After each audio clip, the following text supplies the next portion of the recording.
Last class में हमने पढ़ा था ग्रुप्स को, कि ग्रुप्स क्या होते हैं, कितने तरह के होते हैं, और अगर हमें बनाने पड़ते हैं तो हम उन्हें क्यों बनाते हैं और किस तरह बनाते हैं। तो क्रिएट के अंदर हमारा नेक्स्ट जो ऑप्शन है वो है लेजर्स का। लेजर्स क्या होते हैं? लेजर्स एक्चुअल अकाउंटिंग हेड्स होते हैं। एक्चुअल अकाउंटिंग हेड्स इनको क्यों बोला जाता है? अगर हम कोई भी काम आगे इसमें करेंगे, टॉपिक्स पढ़ेंगे, तो हम लेजर्स का जो क्रिएशन है वो पहले करेंगे। क्लास 11 के अंदर जब हम अकाउंटिंग पढ़ते हैं और अकाउंटिंग में जब हम जनरल एंट्रीज़ को करते हैं, तो जनरल एंट्रीज़ में हमें ये सिखाया जाता है कि जनरल एंट्रीज़ बनाने के बाद हम लेजर्स का क्रिएशन करते हैं। लेकिन टैली के अंदर हमें पहले लेजर्स का क्रिएशन करना होता है, फिर हम जनरल एंट्रीज़ को पास कर पाते हैं। इसीलिए इसे एक्चुअल अकाउंटिंग हेड बोला जाता है। तो जिस तरह हमारे 28 प्री डिफाइंड ग्रुप्स थे, इसी तरह हमारे पास 2 लेजर्स पहले से क्रिएट होते हैं। तो उसे देखने के लिए हम ऑल्टर में आते हैं और ऑल्टर के अंदर हम लेजर्स में आते हैं। तो एक कैश और एक प्रॉफिट एंड लॉस, 2 ऐसे अकाउंट्स हैं जो हमें पहले से प्री डिफाइन मिलते हैं लेजर्स के अंदर। बाकी सारे जो लेजर्स होते हैं वो हमें क्रिएट करने पड़ते हैं। तो यहाँ पर क्या होता है कि अगर कोई भी हम लेजर एक बार क्रिएट कर लेते हैं तो वो दोबारा क्रिएट नहीं होता, और अगर हम क्रिएट करने की कोशिश भी करते हैं तो वो उसे ऑलरेडी एग्जिस्ट बताता है। तो यहाँ पर लेजर्स किस तरह क्रिएट होंगे ये मैं आपको बताती हूँ। अब लेजर्स के क्रिएशन करने में और ग्रुप्स हमारी हेल्प करेंगे। जो भी ग्रुप्स हमने लास्ट क्लास में पढ़े हैं वो हमारी हेल्प करेंगे। तो किस तरह हम लेजर्स को क्रिएट करते हैं? यहाँ पर मैंने एक कंपनी का क्रिएशन करा है लेजर्स क्रिएशन के नाम से। आप किसी भी नाम से कंपनी को क्रिएट कर सकते हैं। कंपनी किस तरह क्रिएट होती है ये मैं आपको लास्ट क्लास में बता चुकी हूँ। अगर आपको नहीं पता तो आप उस वीडियो को देख लें। तो हम आते हैं क्रिएट में, और क्रिएट के अंदर हम आते हैं लेजर्स में। तो सबसे पहले मैं अगर बात करूं कैश इन हैंड लेजर्स की। कैश इन हैंड का मतलब होता है जो भी कैश हमारे पास पड़ा है बिजनेस को करने के लिए, तो वो हमारा कैश इन हैंड के अंडर जाता है। तो कैश का लेजर ऑलरेडी बना हुआ है, तो उसमें हमें फिल करना है। तो हम उसे फिल करने के लिए 1 स्टेप बैक, मतलब स्किप करते हैं इसको और आते हैं ऑल्टर में। तो ऑल्टर में मैं फिर से लेजर्स में जाऊंगी और यहाँ पे कैश को ओपन करके कैश के अंदर उस अमाउंट को डाल दूंगी, वो जो भी अमाउंट है। ठीक है, मैं रैंडमली कुछ भी एंटर कर रही हूँ। मैं सिर्फ मेरा मोटिव यहाँ पर अभी सिर्फ सिखाना है। ठीक है, बैक करते हैं, फिर आते हैं हम क्रिएट में। अब क्रिएट के अंदर लेजर्स के अंदर आकर इसी तरह अगर कैपिटल है आपकी, कि आपने कुछ कैपिटल इन्वेस्ट करी है बिजनेस में, कैपिटल जो है अंडर ग्रुप जाती है कैपिटल के। अगर आप देखेंगे अंडर लिखा हुआ है और साइड में यहाँ पर आपके लिस्ट ऑफ ग्रुप आ गए हैं, जो ग्रुप्स मैंने आपको लास्ट क्लास में समझाए हैं। ठीक है, तो कैपिटल जो है वो कैपिटल के अंडर जाती है। यहाँ पे इसको हम कैपिटल में डाल देंगे। अभी हम सिंपल तरीके से लेजर का क्रिएशन कर रहे हैं, सिर्फ लेजर्स को क्रिएट करना सीख रहे हैं, तो बाकी कोई भी डिटेल मैं यहाँ पर फिल नहीं कर रही हूँ। अभी हम सिर्फ ध्यान देंगे कि किस नाम से हम लेज़र को क्रिएट कर रहे हैं और किस अंडर में उसको डालेंगे और इसका अमाउंट क्या होगा। तो यहाँ पर हम आते हैं, अमाउंट डालते, तो रैंडमली मैं 5 लाख अमाउंट डाल देती हूँ इसका और इसको एक्सेप्ट करा देती हूँ।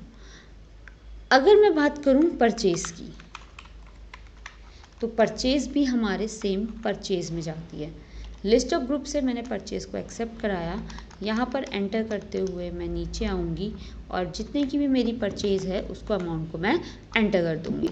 इसी तरह से कैपिटल कैपिटल में जाती है, परचेज़ परचेज़ में जाती है, सेल सेल में जाता है, स्टॉक इन हैंड में जाता है, कोई भी बैंक अकाउंट के अंडर जाता है, और इसी तरह सस्पेंस अकाउंट के अंडर जाता है। मीन्स जिनके है ऑलरेडी बने हुए हैं वो उन्हीं के अंडर जाते हैं। इसके लिए आपको ग्रुप्स की लिस्ट एक बार देखनी पड़ेगी कि कौन कौन से ग्रुप्स ऑलरेडी क्रिएट हैं।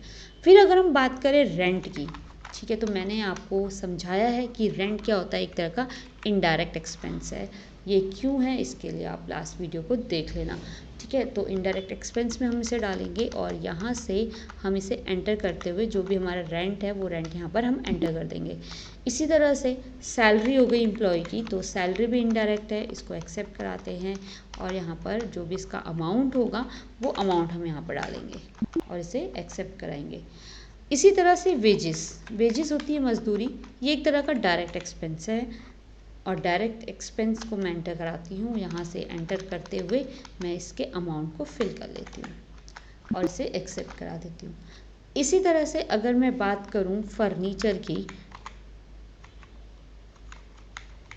तो फर्नीचर जो है हमारे फिक्स एसेट्स है।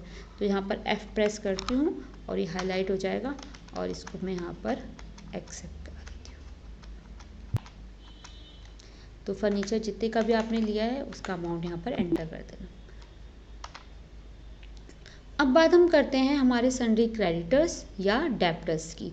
सन्ड्री क्रेडिटर्स और डेब्टर्स जो होते हैं वो हमारा कोई अकेला एक पर्सन नहीं होता कि एक ही पर्सन से मैं सामान खरीद रही हूँ या एक ही पर्सन को मैं बेच रही हूँ, वो लोग बहुत सारे हो सकते हैं। तो देखो यहाँ पर क्या होता है ना, मल्टी लेजर्स का क्रिएशन भी होता है। मल्टी लेजर्स का क्रिएशन का मतलब है जहाँ पर आपका हेड सेम हो। मतलब जैसे मैंने आपको बताया कि सन्ड्री क्रेडिटर्स बहुत सारे लोग हो सकते हैं या सन्ड्री डेब्टर्स बहुत सारे हो सकते हैं, या आपके पास बहुत सारी फिक्स एसेट्स हो सकती हैं, या आपके जो इनडायरेक्ट एक्सपेंस है वो बहुत सारे हों। तो जो उनका हेड है ना वो सेम होना चाहिए, तो आप उनको वन टाइम पे क्रिएट कर सकते हो। तो अगर आपको सिंगल टाइम में क्रिएट करना है सन्ड्री क्रेडिटर और डेब्टर को, तो हम यहाँ पर क्या करेंगे, यहाँ पर हम नाम डालते हैं विवेक और मैंने इसका हेड डाल दिया सन्ड्री क्रेडिटर, और यहाँ पर मैंने इसको यहाँ पर डाल दिया इसके अमाउंट को, तो और इसे एक्सेप्ट करा दिया इस तरह से। इसी तरह से अगर कोई डेब्टर भी है तो उसे भी हम सिंगल टाइम में क्रिएट करा सकते हैं, ठीक है। और इसको हम एक्सेप्ट करा देते हैं। अगर यहीं पर हमें मल्टी क्रिएट करना होता, मतलब एक से ज़्यादा लोगों का क्रिएशन करना होता, तो हम क्या करेंगे, इसको हम करते हैं 2 स्टेप स्किप और आते हैं चार्ट ऑफ अकाउंट के अंदर। ध्यान रखिएगा अगर मल्टी क्रिएशन करना है तो आप चार्ट ऑफ अकाउंट में आएंगे, यहाँ से आप लेजर्स को पिक करेंगे। साइड में आप देखेंगे यहाँ पर H के नीचे एक लाइन है, तो ऑल्ट H, ठीक है। तो हम यहाँ पर ऑल्ट H करेंगे। ऑल्ट H करने के बाद ये मुझे देगा मल्टी क्रिएट। मल्टी क्रिएट यहाँ पर होगा, तो अंडर ग्रुप मल्टी क्रिएट करना है तो यहाँ पर हम डालेंगे सन्ड्री क्रेडिटर्स, और जो जो मेरे सन्ड्री क्रेडिटर्स हैं मैं उनको यहाँ पर वन टाइम पे एंटर करा लूँगी। तो मैंने आपको ये भी बताया कि लेजर्स जो हम क्रिएट करते हैं वन टाइम पे एक ही लेजर का क्रिएशन होता है एक कंपनी के अंदर। अगर मैं यहाँ पर विवेक नाम से दोबारा डालती हूँ इसे, तो ये देखिए ये मैसेज देगा मुझे नेम ऑलरेडी एग्जिस्ट, ठीक है, एंटर डिफरेंट नेम। अगर मैंने कहीं स्पेलिंग मिस्टेक कर दी है तो वो से एक्सेप्ट करा लेगा। अगर मैं मान लीजिए यहाँ पर इस तरह से ले लेती हूँ तो ये से एक्सेप्ट करा लेगा। तो ये ध्यान दीजिएगा कि आप एक तो स्पेलिंग सही टाइप कर रहे हो, और दूसरा कि वन टाइम एक कंपनी के अंदर वन टाइम पे एक नाम से एक ही क्रिएशन होगा। अगर अलग अलग नामों से, अगर एक नाम से अलग अलग लोग हैं तो उनके सर नेम के साथ उसको डिवाइड कीजिएगा, ठीक है। तो यहाँ पर मुझे क्रिएट करना है तो विवेक को तो मैं लिख नहीं सकती, तो मैं बाकी जो अदर नेम है वो यहाँ पे डाल देती हूँ। जैसे जय है तो जय को मैं डाल देती हूँ, इसका जो भी अमाउंट है वो यहाँ मैं डाल देती हूँ और इसे एंटर कराती हूँ। फिर इसी तरह मैं यहाँ पर तुषार लिखती हूँ और यहाँ पर मैं इसका डिटेल डालती हूँ। इसी तरह कोई भी नाम ले लो, तो आप वन टाइम पे कई सारे लेजर्स, सिमिलर लेजर्स को यहाँ पर क्रिएट कर सकते हो। आप बस ये ध्यान दीजिएगा कि जो उसका हेड है वो सेम होना चाहिए। मतलब यहाँ पर ये नहीं हो सकता कि आप सन्ड्री क्रेडिटर भी साथ में डाल दो, सन्ड्री डेब्टर्स भी साथ में डाल दो, फिक्स एसेट्स भी साथ में डाल दो, ऐसा हम नहीं कर पाएंगे। तो सेम ग्रुप डालेंगे और हम इसे एक्सेप्ट कराते हैं। इसको एक्सेप्ट कराएंगे, ये खुद बाहर आ जाता है। अगर आपको फिर से क्रिएट करना है, फिर से आप ऑल्ट H कीजिए और मल्टी क्रिएट में जाकर इसको ठीक कर लीजिए, ठीक है। अब मैं स्किप करते हुए सिंगल में आ जाती हूँ बाहर। और तो यहाँ पर मैंने आपको कई सारे जो लेजर्स हैं वो बताए कि किस तरह से बनते हैं। तो मैं एक क्वेश्चन की हेल्प से आपको उस क्वेश्चन को करके दिखाती हूँ, किस तरह हम आंसर्स को चेक करेंगे ये भी मैं आपको बताती हूँ। तो ये क्वेश्चन है मेरे पास, क्रिएट अ कंपनी टू राज। राज नाम से एक कंपनी को क्रिएट करना है। राज कंप्यूटर्स डील इन कंप्यूटर, वो कंप्यूटर्स में डील करता है। एड्रेस दिया हुआ है हमें 21/13 MI road Jaipur. Pin number है 302004 और पैन नंबर दिया हुआ है। इसी तरह हमें ये सारे लिस्ट दी हुई है कि हमें लेज़र्स को क्रिएट करना है, तो जिस तरह मैंने आपको बताया है उसी तरह हम इसको क्रिएट करेंगे। ठीक है, तो क्रिएट करते हैं। तो मैंने राज कंप्यूटर के नाम से एक कंपनी का क्रिएशन कर लिया है। अब इस क्वेश्चन को हम देखते हैं और इसको करते हैं। तो यहाँ पर सबसे पहले मेरे पास कैश इन हैंड, तो मैंने आपको बताया कि कैश इन हैंड का लेज़र जो ऑलरेडी बना होता है, चाहे कैश हो चाहे कैश इन हैंड हो, तो वो एक ही चीज़ है। तो कैश इन हैंड का जो लेज़र है वो पहले से क्रिएट होता है, जस्ट मुझे अब क्या करना है, उसका अमाउंट एंटर करना है क्योंकि वो ब्लैंक है। तो मैं यहाँ पर क्या करती हूँ, ऑल्टर में जाती हूँ, ऑल्टर के अंदर यहाँ से लेजर्स के अंदर कैश में जाती हूँ और सीधे आ जाती हूँ इसके बैलेंस पे। यहाँ पर मैं से 25,000 का जो अमाउंट है वो एक्सेप्ट करा देती हूँ। ठीक है, फिर हम अगली चीज़ देखते हैं। अगला है हमारा कैपिटल। तो कैपिटल का अमाउंट है 6,12,275। तो या तो आप स्किप कर लो, क्रिएट में आ जाओ, नहीं तो यहीं पर आपको क्रिएट दिया हुआ है। क्रिएट में मैं लिखूँगी कैपिटल और कैपिटल जाएगा मेरा अंडर ग्रुप कैपिटल। कैसे डालना है ये सब मैं आपको बता चुकी हूँ। तो यहाँ पर मैं कैपिटल टाइप करती हूँ और मेरा था अमाउंट 6,12,275। ओके, अगला तो सन्ड्री क्रेडिटर्स हैं मेरे और ये मेरे एक से ज़्यादा हैं। तो आपकी मर्ज़ी है, आप 1 बाय 1 इन्हें क्रिएट कीजिए या फिर आप इनको मल्टी में क्रिएट कीजिए। ठीक है, मल्टी में क्रिएट करने के लिए हम जाते हैं, यहाँ से मैं इसको स्किप करती हूँ और आती हूँ चार्ट ऑफ अकाउंट के अंदर। चार्ट ऑफ अकाउंट में लेजर्स पे ही क्लिक करते हैं। यहाँ पर हम ऑल्ट एच करेंगे, ऑल्ट एच मल्टी क्रिएट, और यहाँ पे हम इसका हेडिंग डाल देते हैं कि ये सन्ड्री क्रेडिटर्स हैं। तो कौन कौन है मेरे सन्ड्री क्रेडिटर्स, तो मोहन है 2,975। तो मोहन है, क्या करती हूँ, 2,975। अगला है मेरा श्याम। तो यहाँ पर श्याम है, श्याम 8,000 है और राम 5,000 है।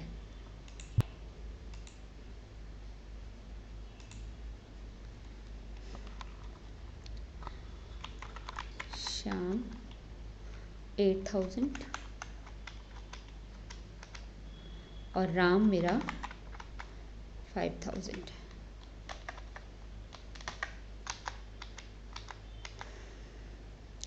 Then fourth Amit,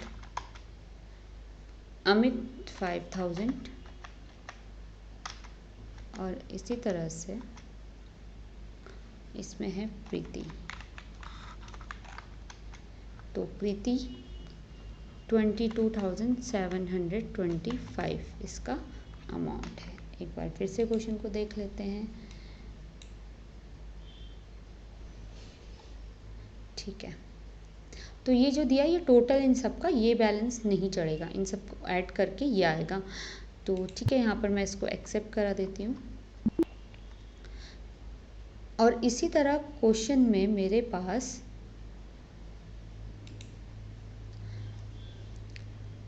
sundry debtors भी हैं, तो इनको मैं पहले क्रिएट कर लेती हूँ, वरना मुझे बाहर जाना पड़ेगा और फिर क्रिएट करूँगी तो फिर दोबारा यहाँ आऊँगी। तो इसी तरह से यहीं पर मैं इसको मल्टी क्रिएट कर लेती हूँ, अमर सचिन। तो ऑल्ट एच कर लेते हैं यहीं पे फिर से और मल्टी क्रिएट कर लेते हैं। और इस टाइम ये है हमारे सन्ड्री डेप्टर्स। तो सन्ड्री डेप्टर्स को मैं यहाँ पे डालूँगी, नाम है यहाँ पर अमर,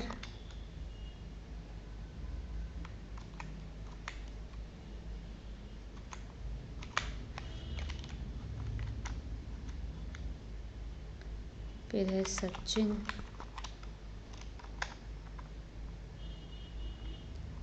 23,725। इसी तरह इसके बाद है मेरे पास नितिन 17,500, 17,500, नितिन 17,500 और एक्सेप्ट। तो मल्टी क्रिएट से मैंने ये लेजर्स क्रिएट कर लिए हैं। स्किप करती हूँ, स्किप करने के बाद मैं फिर से क्रिएट में आऊँगी और क्रिएट के अंदर मैं आऊँगी लेजर्स में, सॉरी मैं ग्रुप में एंटर हो गई। तो यहाँ पर मेरे बचे हुए लेजर्स क्या थे, एक है सनराइज बैंक,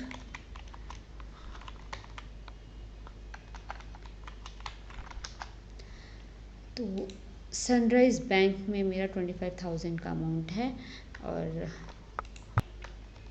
तो सनराइज बैंक जाएगा बैंक के अंडर, ठीक है।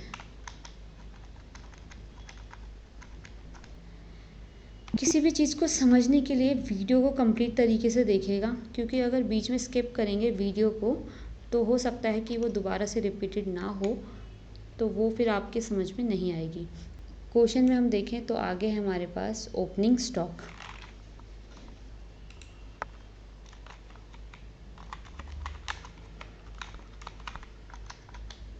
स्टॉक इन हैंड, और इसका अमाउंट है हमारा 4,40,000 का स्टॉक है हमारे पास, और इसको एक्सेप्ट करा देते हैं। और अगला है हमारा मशीनरी, जो कि है 1,10,000 की, तो मशीनरी बनाते हैं। मशीनरी फिक्स एसेट्स होती है, और यहाँ पर हम इसे एंटर करेंगे, और यहाँ पर इसका अमाउंट डालेंगे।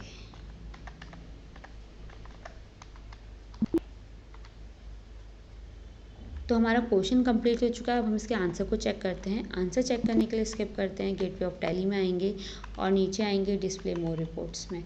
तो एक चीज़ यहाँ पर और बता देती हूँ, जो ये आप देख रहे हैं कि हर उसमें एक लेटर जो है वो हाईलाइट हो रहा है, जैसे वाउचर में वी, डे बुक में बुक, के हाईलाइट हो रहा है, इसी तरह डिस्प्ले में डी हाईलाइट हो रहा है। ट्रायल बैलेंस को चेक करते हैं, 6,55,975 का, तो ये है हमारा आंसर जो कि करेक्ट है। अगर हम क्वेश्चन में देखेंगे तो ट्रायल बैलेंस में हमको ये दिया हुआ है यहाँ पर, ठीक है। तो हमारा आंसर बिल्कुल करेक्ट है। तो इसी तरह मैं प्रैक्टिस के लिए आपके लिए कुछ क्वेश्चन इस वीडियो में डाल रही हूँ,